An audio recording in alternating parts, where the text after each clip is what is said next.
Naman tayo ng mga update kaugnay ng kontrobersyal pa rin na usapin ng pagpanaw nitong si dating Undersecretary Cabral sapagkat yung pagkakapasintabi ho sa mga naghahapunan yung proseso ng pag-imbalsamo doon sa labi ng dating opisyal ay hindi naman daw makakaapekto sa autopsy report na gagamitin sa susunod na mga pagkakataon kaugnay ng naturang issue. May balita si Bombo Bea Pinisa.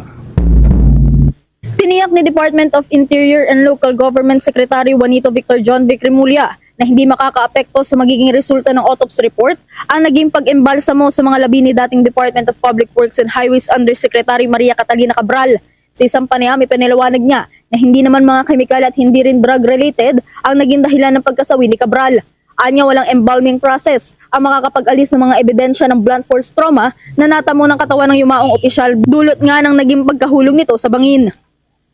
Hindi naman kasi ang embalsamo naman the cause of death was not drug related. Diba? It was caused by a fall, and no embalming process can change the evidence present. Maliban dito, na-recover naman sa loob ng kwarto na siyang pansamantalang tinuluyan ni Cabral ang isang patalim at mga gamot. Ayon kay Acting Philippine National Police Chief Police Lieutenant General Jose Melencio Nartates Jr., posibleng ang kutsilyo ay posibleng magamit bilang self-protection, habang ang mga medikasyon naman na na-recover sa lugar ay agad na isinailalim sa pagsisiyasat. Ani Nartates, layo nito na matiyak kung nagamit ba ni Cabral ang mga namataang gamot dahilan para kumuha ng tissue sample ang mga otoridad sa mga labi nito. If we're talking about the knife or the items that were recovered, yung knife for self-protection or panggamit na lang inside the bag. While the medications, we secure that, we put that into study.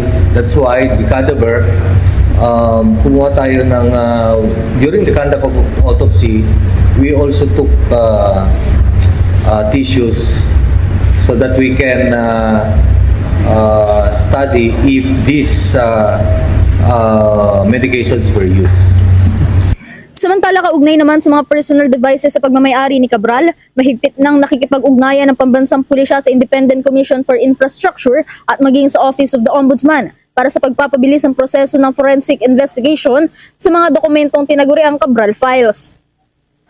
Mula dito sa Quezon City, para sa Bombo Network News, ito si Bombo Bea Pinisa, and this is Bombo Radio Philippines, the #1 and most trusted source of news and information.